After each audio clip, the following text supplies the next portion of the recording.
glasses for?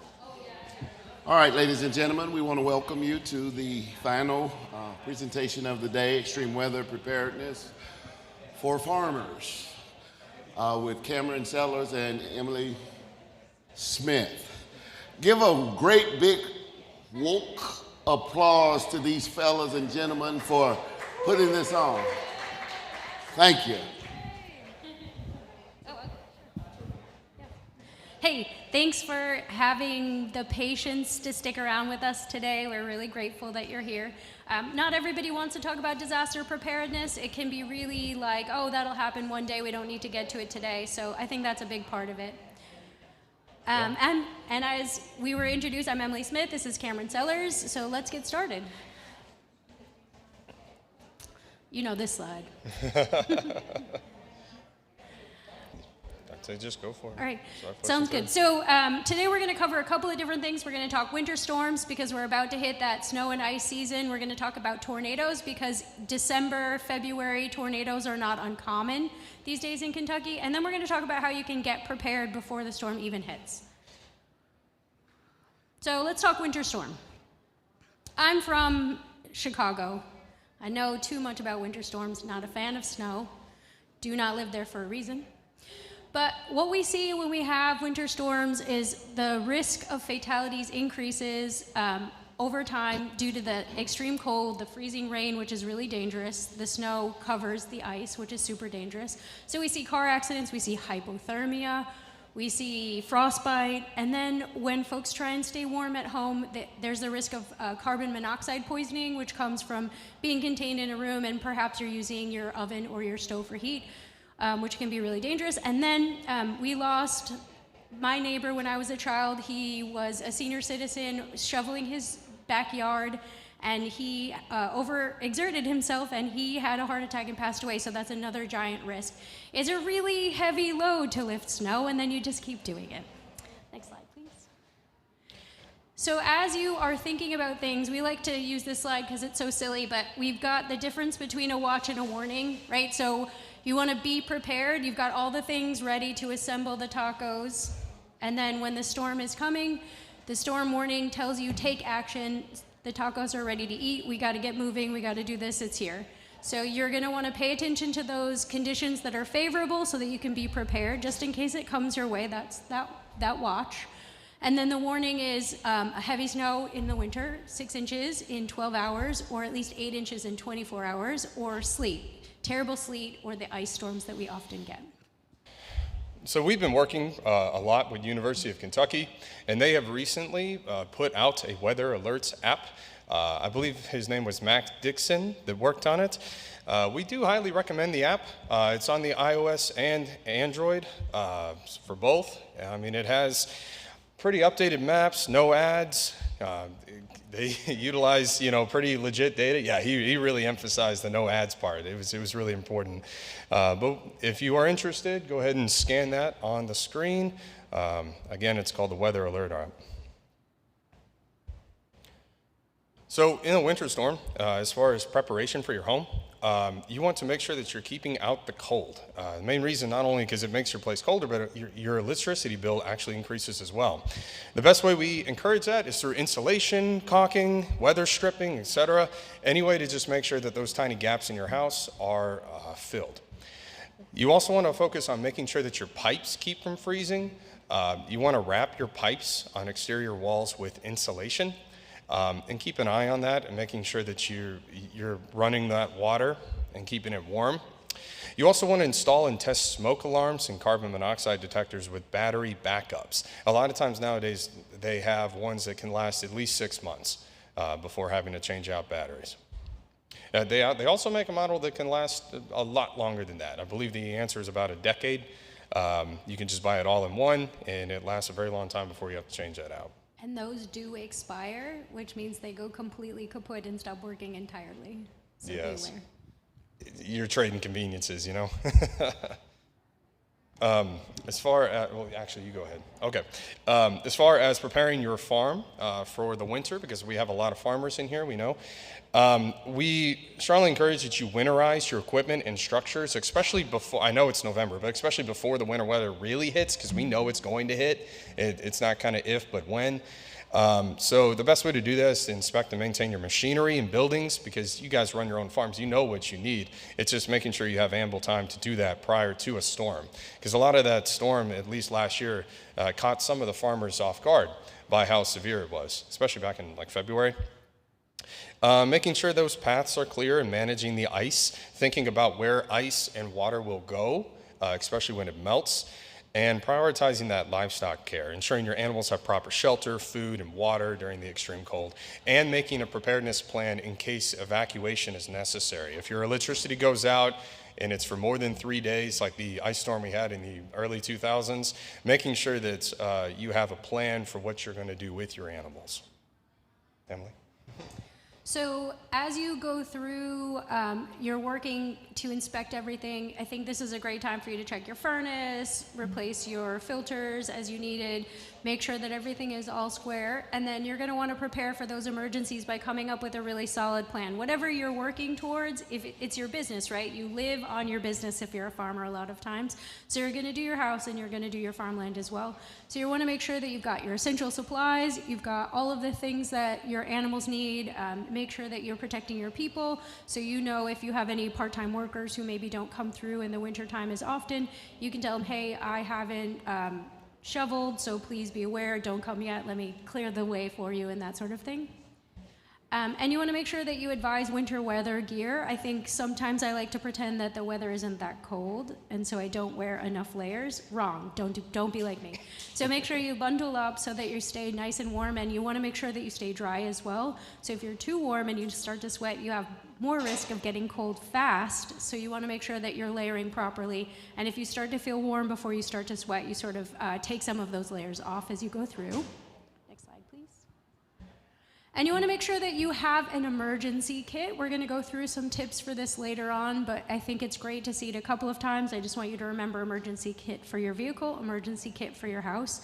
You want to make sure you have all the important things, food and water for about 3 days. Usually they advise that if there's a natural disaster or a disaster of any kind in your area, you may be without any assistance for 72 hours, so you want to make sure you have everything that you need for that. One of the things that you want to make sure that you have is your medications.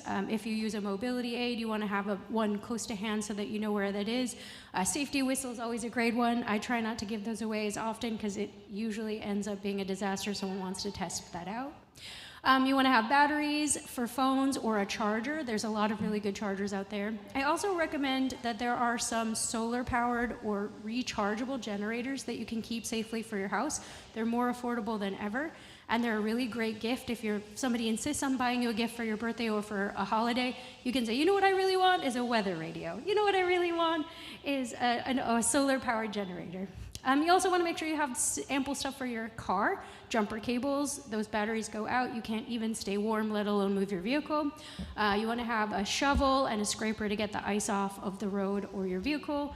And you want to make sure you have something that gives you a little extra traction. Kitty litter is pretty cheap, sand is even cheaper, so a bag of either in your car will help you get out of a tight spot. Warm clothing, blankets, that sort of thing are always really good. And then before a storm hits, we always advise that you make sure that you fill up your gas tank as far as you can, money-wise. And that's just because sometimes things happen and it gets weird, or the power goes out and you can't, who has cash anyway? You can't pay for gas at the station, so you want to make sure that you can do that too. So as far as our last preparation before a winter storm, this is our last slide on the before. We encourage you to focus on potential flooding, especially with freezing rain or with snow, because all of that water it may be at a standstill currently because it's in either snow form or ice form, but it will melt.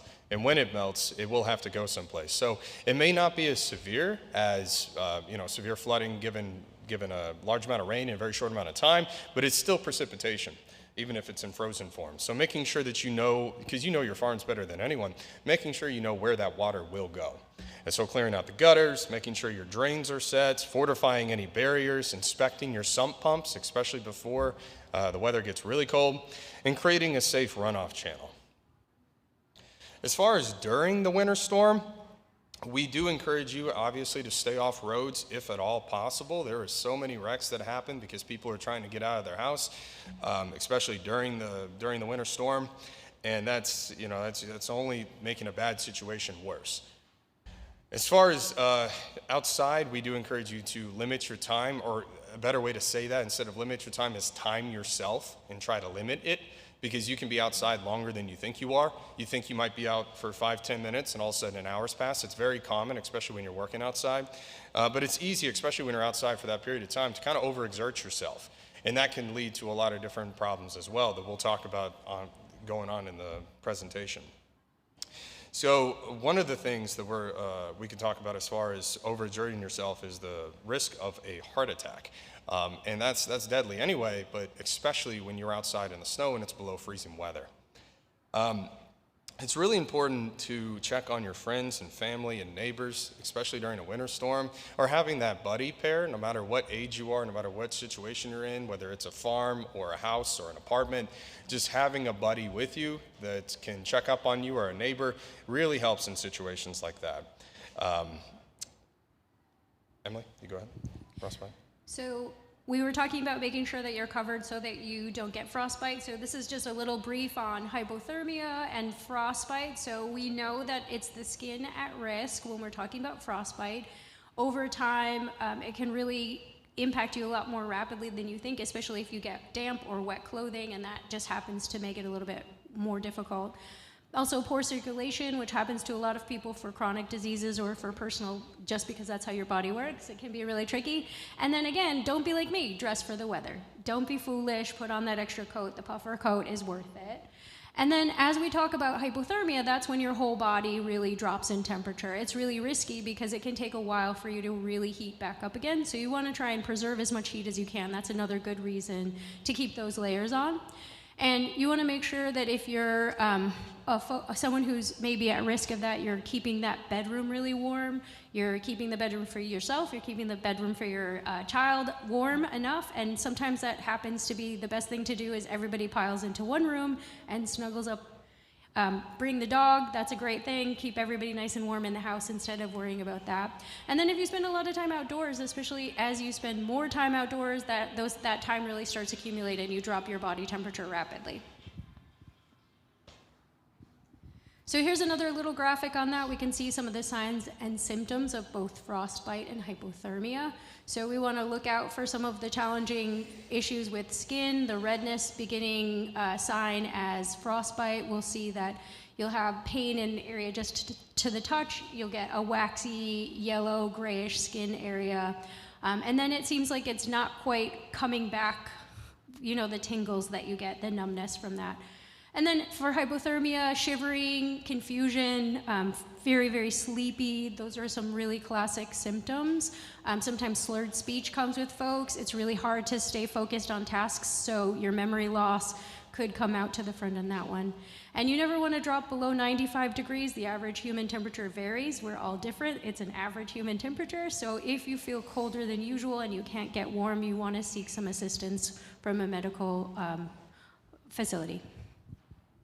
So I really like this graphic because it kind of brings to light more information about frostbite and what it consists of, because I'm sure we've probably all seen people that are mountaineering, maybe potentially on Mount Everest, and you see the deep frostbite, how it goes through the tissue straight to the bone, and you know that the result is potentially an amputation of the fingers. But that's deep frostbite all the way to the right. One thing that we don't talk about is that there's stages to it.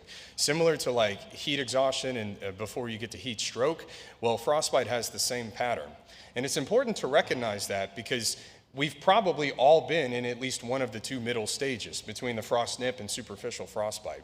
But it's important to understand that whenever the first stage between normal and frost nip is painful and you feel that. And it hurts in your fingers, or you get this tingling sensation in your fingers. The problem is afterward. If that progresses, just like hypothermia, you eventually stop feeling it. And that's when you get into superficial frostbite. Where I've been like camping and stuff. I've come back after a weekend in -degree temperatures, and I see that my fingers are white. I don't realize that that is frostbite. It's just leading to something that could be potentially worse. And like Emily mentioned before, it can take a long time to heal from that. That's not instant. You could like warm it up with cool water. They encourage not warm water, but cool water. But that still takes a while to kind of recuperate from that. So it's best to just avoid it at all costs, making sure you're checking those gloves and don't let your fingers get wet. And double layer gloves. When I was a kid, we did gloves and then mittens over the top. Especially if you think you're going to pull out your phone and look at your phone while you're doing something, you're going to take your gloves off for a little while. Try and get those gloves that maybe have the touch protection on there so that you can use your phone, because we are terrible and we are going to use our phones. All right, so this is a good graphic to show you some of the ways to treat it. You want to make sure that medical attention is something you consider, and while you're waiting for that, you want to get someplace warm and try and layer up under extra blankets. Have you seen those movies where they say we have to get all our clothes off and do skin-to-skin contact? You don't have to. It's not necessary. You want to just blanket up. You want to get nice and toasty. Maybe put an extra coat on top of you if you can. If you're someplace warm, it really helps you more rapidly come up to temperature. And if you have frostbite, or if you just even have that beginning stages of frost nip, you want to make sure that you warm up gently. So you want to stay with a cool water, and submerging it in a constant water temperature is really helpful. So you'll want to just get a bowl of water for your feet, something bigger than that if you need it. And then you want to make sure you take off that wet clothing. We talked about that. It chafes your sensitive skin, which already feels yucky, so you want to make sure you take that off too. And adding to that real quick, a lot of us are not medical professionals. The difference between bad and severe, especially when you're talking about frostbite, hypothermia, it could get really, really bad really quickly. So we do encourage that medical professional help, like what Emily said, in that first part. When in doubt, call an ambulance and call the medical professionals.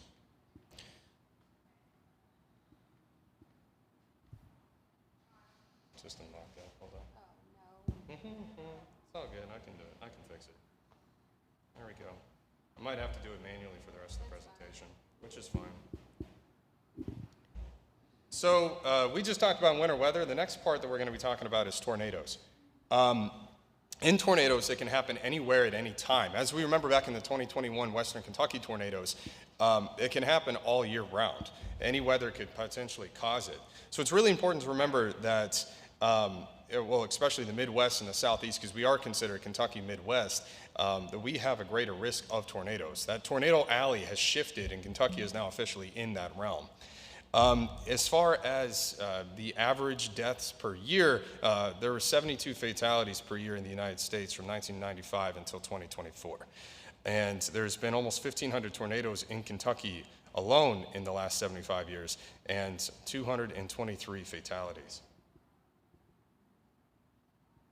I think the clicker died. Real quick, we touched on this before. The same principle between, we called it the taco watch, taco warning, applies to the tornadoes. Okay, it's really important to understand that, because a lot of people get confused.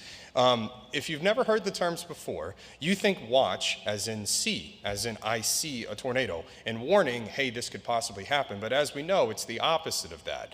A tornado watch means tornadoes are possible, and to be ready to act quickly, have that emergency kit ready, get ready to shelter in place if need be. And then a tornado warning means for example, a funnel cloud has been seen in the sky, there's been a sighting of a tornado, and danger is imminent, so go ahead and stay safe. Emily? Sure, so we know some of the classic signs and symptoms of tornado. We've seen those big clouds. We've seen the videos of them kind of beginning to funnel, those big wind systems that look really terrifying from a distance. So we want to make sure that as we go forward, we know that there are sirens near us. We know when they go off as a test. That's the first Tuesday of the month at whatever time in your local area. In mine, it's the first Tuesday of the month at noon. And then you want to make sure that you know, excuse me, the best way to find news for you. We recommended that Weather Alert app. That's a great one. It's super, super local. But there are other weather alerts that we can find. The National Weather Service offers a really great one. Your local area might have something like what I have in my Jefferson County area, which is the Lens Alert. And they send out an update telling me flash flooding noted in this area, and it's really helpful for us. And you want to make sure before you even get started, right, where's your safe place?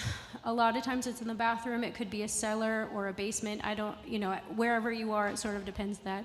One thing that's really important to remember is if there's a storm warning and you're in your vehicle and you cannot find a safe place to stay in your vehicle. It's bigger than you are. It's not going to blow away as easily as you are. And so if you have to, in a lightning storm, in a windstorm, in a thunderstorm, it's a great place for you to seek shelter. Try and find a safe place to park it so that you have a way around it. Wind does blow trees, so you don't want to park yourself under a tree, but it's a great thing to get yourself someplace safer, but if that's your best option, that's your best option, right? And then you want to make sure that you find someplace safe in your home, so you're going to choose a safe room. You're going to find kind of the best place that you can. You're going to stay away from those exterior walls. You're going to stay away from the windows. Breaking glass is very dangerous. A lot of times for kids, they say put them, especially an infant, into a car seat. It's a really safe place for a kid in a car accident. It's just as safe for them in terms of an extreme wind situation. So have your infant in a baby seat, the same thing that you would put in your vehicle, and it's a really great way to stay safe that way too. And there are also, they say, protect your head, so you may want to pull some cover over you. There are places where people are very sensitive. Children especially are very sensitive to head injuries. Perhaps you've already had a previous head injury. They often recommend a bike helmet, so you can put a bike helmet in your safe room and make sure that you have it available if that's something that's particularly necessary for you. That was very well stated. That's all, again, before. That's like during a watch.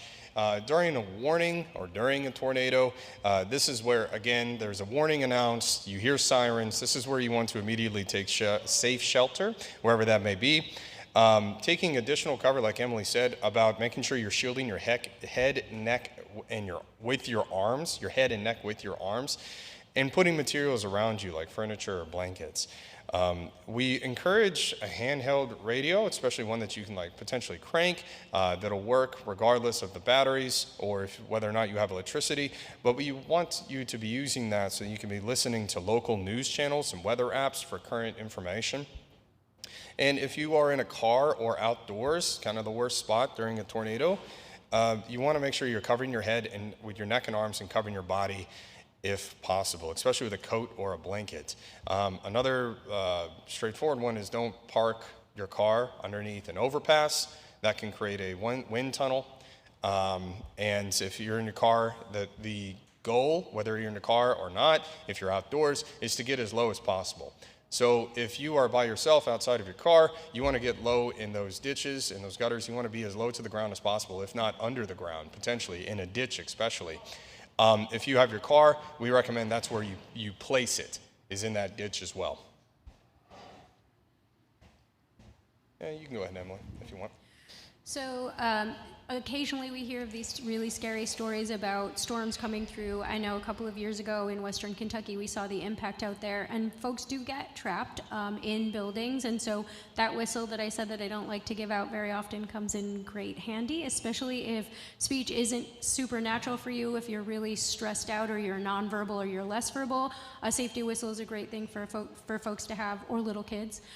You want to make sure that you bang on a pipe or use that whistle to let people know that you need assistance if your phone isn't working. If not, you can try texting 911. It's available for a lot of locations.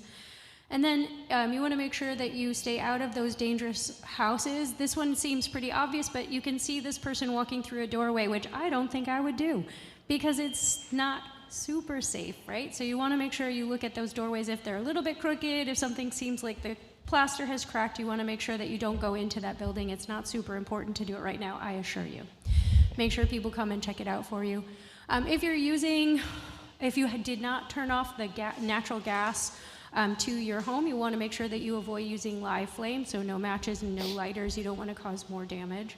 And it's always really important, the first two things that we say anytime there's a disaster is you want to make sure people are safe, right? So let's get those people to safety. If they need first aid, it's a really great idea for you to make sure that you can give them a little bit of first aid. So there's a lot of great ways to figure out, hopefully they don't need first aid. And you want to make sure that they're safe, so we'll want to make sure that they lay flat. If you're worried about a neck injury, you don't want to move anyone. So really basic stuff that you heard from car accidents as well is really important. And make sure that you are ready to go, your emergency manager, ready to go, can contact your emergency manager or 911. Sometimes it's a really difficult thing, so that you know where you are, especially if you talk about an isolated farm space. You want to make sure that folks know to check on you. So do your best to stay in contact with people. As far as after a tornado again, especially if it's been a widespread disaster like the ones in western Kentucky, starting with the last bullet point, do not enter damaged buildings until you are told that they are safe. There will be officials, there'll be different community members working that event, and they will let you know when it is safe. So when it is safe, the ideal thing that we encourage people to do is assume that every, for example, power lines is what we're talking about, assume every line is live and could potentially shock you or worse. So just avoid those fallen power lines and broken utility lines. You want to, again, continue to listen to the weather reports to stay updated about the tornado watches and warnings, because there could be potentially another one that happens during that time. And multiple tornadoes are possible during severe weather. It happened several times across the state where there were multiple rounds of tornadoes. And again, just really hitting that hard. Don't enter the damaged buildings until you're told that it is safe. Not only because there could be potentially more tornadoes on the way, but also utilize the officials for confirmation on that. As far as preparing before a storm, Emily, we can kind of split this slide because you and I both know a lot about the preparedness kits that we're looking for. But we do recommend that you go for both of those guides, the ready.gov.kit/kit guide. That has several items that are really wonderful on it, and the redcross.org also. Do you have anything you want to add to that? Every kit is going to be different, so you want to make sure it has everything that you need for your family. And I mentioned medication earlier. Perhaps you need an inhaler. That's definitely a great thing to pack in there, or your standard medication. You want to make sure that you've got stuff for your pets, for your kids. You might need a game because you're not super good at sitting still, so maybe cards or a crossword puzzle book would be a good thing. Doesn't take up a lot of space, but it's really worth it to include in there. Okay. Especially in your car, we always encourage what we call a year-round preparedness kit. It's not just for winter weather. These are items that could be really helpful year-round, from a flashlight to extra food like a protein bar, to a first aid kit and jumper cables. Those are things that you will need all year round. However, and road flares. However, and a map. Sorry, I'm catching myself. However, in winter weather, we really encourage you, yesterday to have gotten a ice scraper. There's so many people. It's sad whenever a bad storm hits and you see them scratching using a credit card or something they improvise to try to scratch the ice off, and that's less than ideal. Especially if you're in a bad situation and you're caught in a situation, whether at a relative's house or you're out of your neighborhood, but always having that ice scraper handy in the back seat. You really want to throw that in there, along with a shovel and white sand, or as Emily mentioned, cat litter. Yeah, and also don't be that guy who only defrosts some of their windows and then starts driving, because that's really dangerous too. The roads are already kind of dangerous. So just wait, scrape your windows, make sure they're completely defrosted, and then hit the road. It's worth the extra time because you're worth sticking around for. Go ahead. So another thing that we often talk about is it's really expensive to build disaster kits, right? We think we need all this expensive stuff. We've got to add it all into our daily budget, and no, money just doesn't go as far as it once did. But the Kentucky Public Health Department has this really great 20 weeks, that's about 5 months, to preparedness. So every week you find something that might be on sale and knock it off your list. In 5 or 6 months, you'll be able to get a whole kit prepared. Don't forget about taking advantage of great opportunities like health fairs or conferences where they give away random goods that you really do want, like I have quite a few tiny first aid kits. You get all sorts of really great things from all sorts of things. So don't be ashamed to buy something used or secondhand. Make sure it works. That weather radio isn't as important maybe to the other guy. He upgraded to a better thing. So you can benefit from that Facebook Marketplace find. So don't be afraid to try and do that. And over time, you're just going to want to make sure that you just keep chunking away at having everything that you need for your kit. So inside of your packets, we now, I know we've been flipping and looking through them as we're talking. Inside your packets, we do encourage you to look at that farm emergency plan. Emily and I pulled this from Purdue's website. They did an amazing job having this entire fillable plan that you can access in the link below or above, or in the preparedness guide that we gave you. We encourage you, whether you are on a small, medium, or large size farm, to go ahead and fill out that information in your emergency plan. So it's not just for disasters, it's for any type of emergency, whether a tornado, floods, ice storms, etc. Farm accident. Farm accident. Kind of any sort of thing that covers pretty much any type of disaster that could feasibly happen. And the reason we encourage people to do it is because you know your farms very well. But how well do other people know your farms? How well do the people that work on the farms, or especially if you're a manager, how well does your family know your farms, your friends, your neighbors? And this is ideally the type of plan that they could just pick up and run your farm for you, hypothetically. So detail is important. It may also have details that you may not have thought of off the top of your head about, oh, maybe I should include that, especially when it comes to the map and the layout. That's really important because especially post-disaster, you can see where your items, let's say, were. I think also this is a really great point that I learned from folks from Purdue.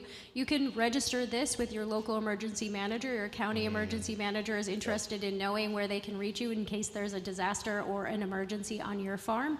Especially great to do is put it in a waterproof sleeve and either leave it in a barn or on your mailbox. That way when emergency personnel are coming to you, they can find it right away and they know what the layout of your land is and where maybe those barns are or those old buildings that you might have had the accident in. Because you're calling 911, right? Like say it's an emergency, you've had a farm accident, and they're not sure where to find you. This is a really great way for you to say, I'm in the southwest corner. Well, now they have a map and they can find you in the southwest corner.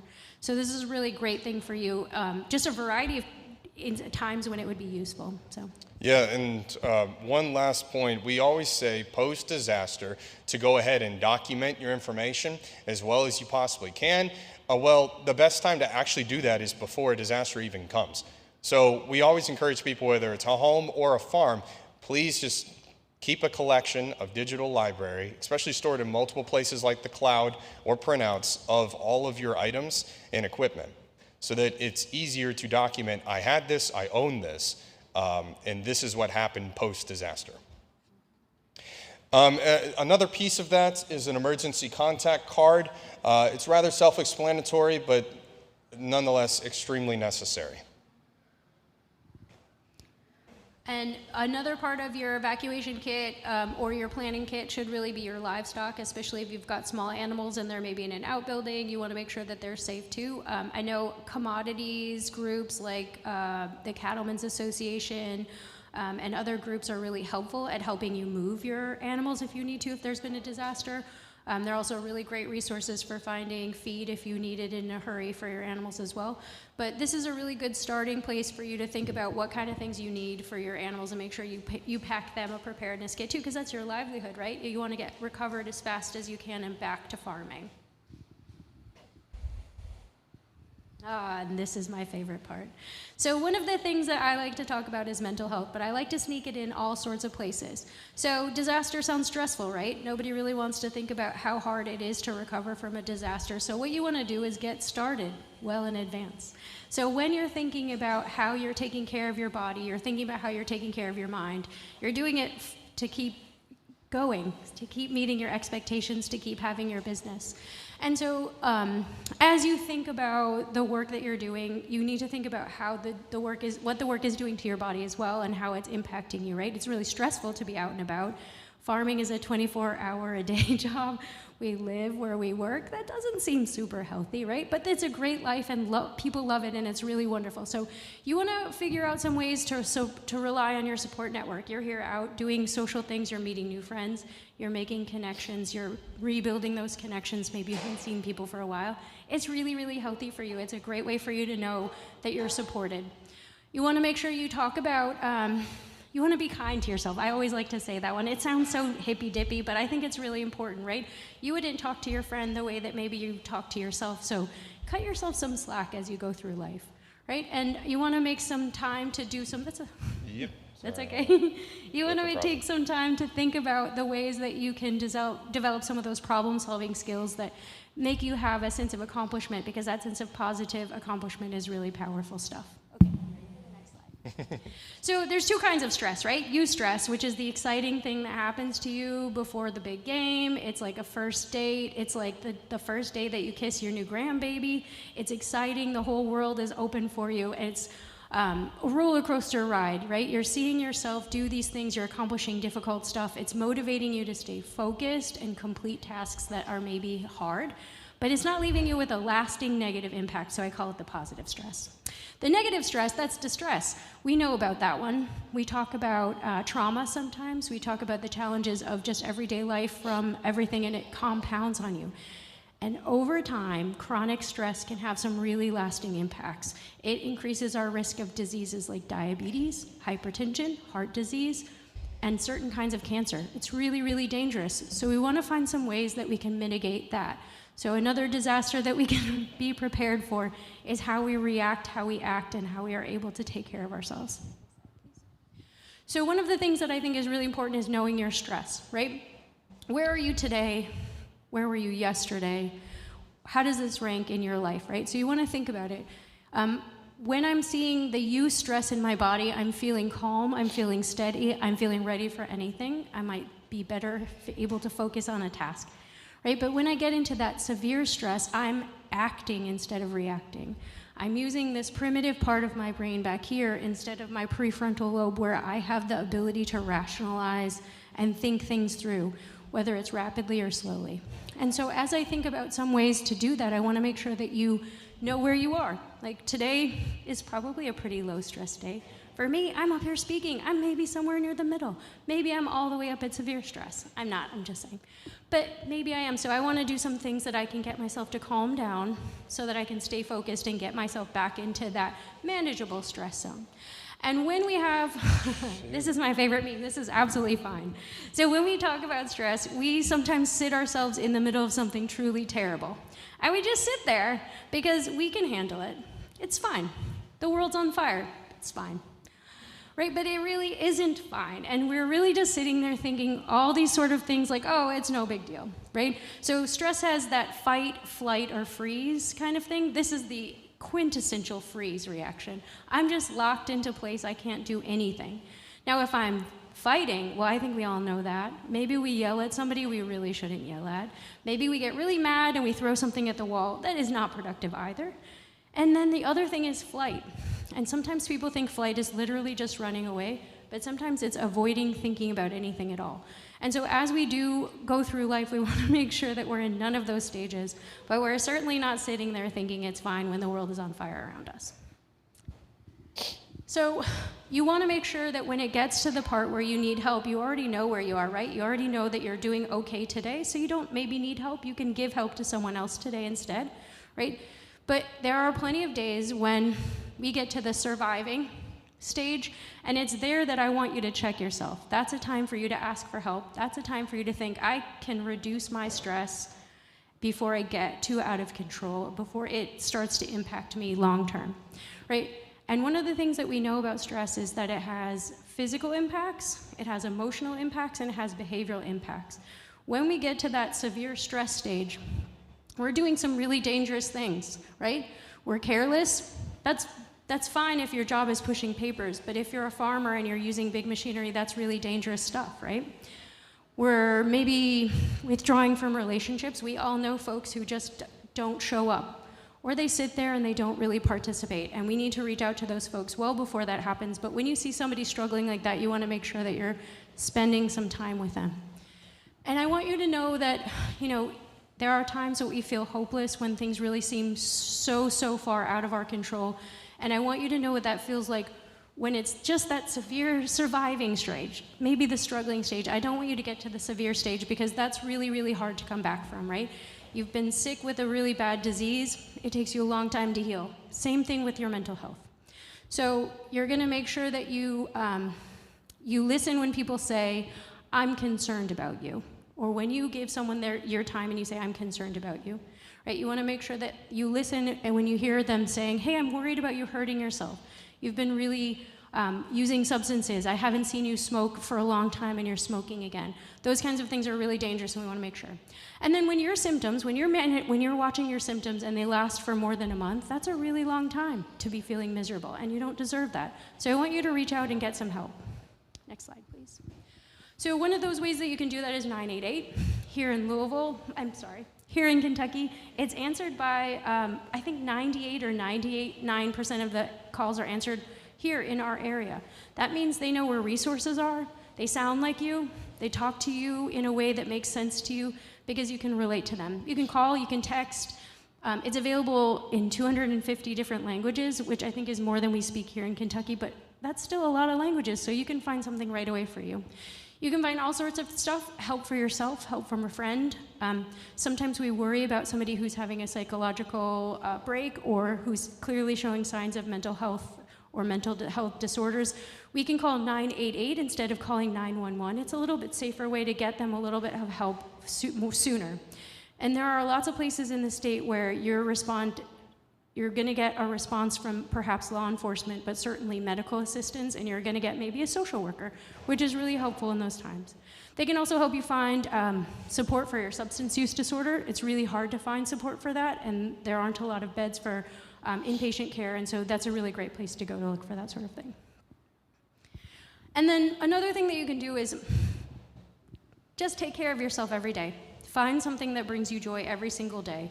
Find something that relaxes you. Build it into your lifestyle. Maybe you start your day with a prayer before you even have your morning coffee. That's a really good way to start your day, right? Or you end your day by reading a kid a story and just, taking time to think about what you're grateful for. You want to build that practice into every day. You want to find those healthy habits so that you're not reaching for cigarettes, you're not reaching for a substance, you're not abusing yourself with too much work, and you're finding a way to take care of yourself by doing something fun and easy. And I think there's a lot of great things for you to check out. You want to celebrate your wins. That's my big one, I always say. And when I have no wins, I'm going to celebrate your wins. Because that's still a win, right? We're a common humanity. We're all in it together. So we want to support each other. I remember one of the biggest examples we have of that was earlier this year, back in April, when we were working with the flood survivors and really trying to help those people, because we went out to the Capitol Plaza Hotel, my team and I, and we saw people of varying levels of stress and discomfort, and because they all experience trauma, but your body reacts differently, like what Emily was saying. So we noticed there were a lot of people that nobody was having a great time, but some people were struggling more than others. So really encouraging, like what Emily said, about keeping calm, reestablishing a routine, and taking yourself seriously, but also trying to keep the whole situation calm, especially when you got a family, because they went from these houses that were potentially destroyed to a small hotel room. That's quite the transition for weeks on end. And I empathize with anybody if anybody had any sort of relation to that flood. So focusing a lot on your community and helping prepare and recover, we encourage you to look at the flood maps at that link, msc.fema.gov, especially when we can look at our own, your area. You can type in your address on there and find out how likely you have of your area getting flooded. We encourage you to sign up for that weather app, the one through UK that we mentioned earlier. That's just good to have year-round for any sort of disaster.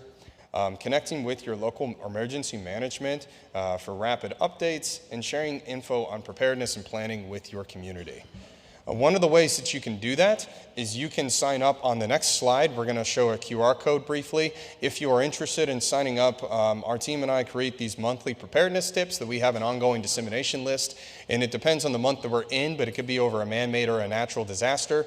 The most recent one, for example, November, was home fire preparedness, because we all know people have Thanksgiving fires potentially. Next month's over cybersecurity, because Christmas, everybody buys things online. So it can vary between man-made and natural disasters, but we also have them over like flood safeties and extreme weather preparedness. So we encourage you, if you would like to sign up on this QR code, to do that, or see Emily and I afterwards. We would be glad to sign you up for that. It's just about one email a month, and it's, again, we send out those preparedness tips on the first week or so.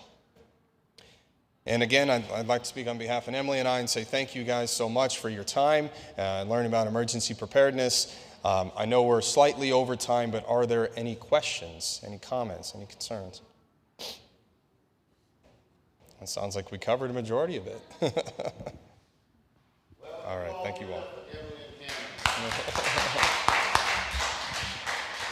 Again, we want to remind everyone to get your skin out of the back of the program so that you can rate and comment on the session you participated in, as well as the overall event. So this concludes our session. I think this is the last one for the day. We will convene at the hotel for the banquet, and the banquet begins at, who knows? What time does the banquet begin? Arnold knows. What time does the banquet begin tonight? He said six. I think it's at 6. 6 o'clock. Don't be late for dinner. We don't know what time it is. Sorry, everyone. Just come when you're hungry. Just come. He wants to take a quick picture, so we're just going to throw up something, if that's okay. Thank you. Actually, yeah, stand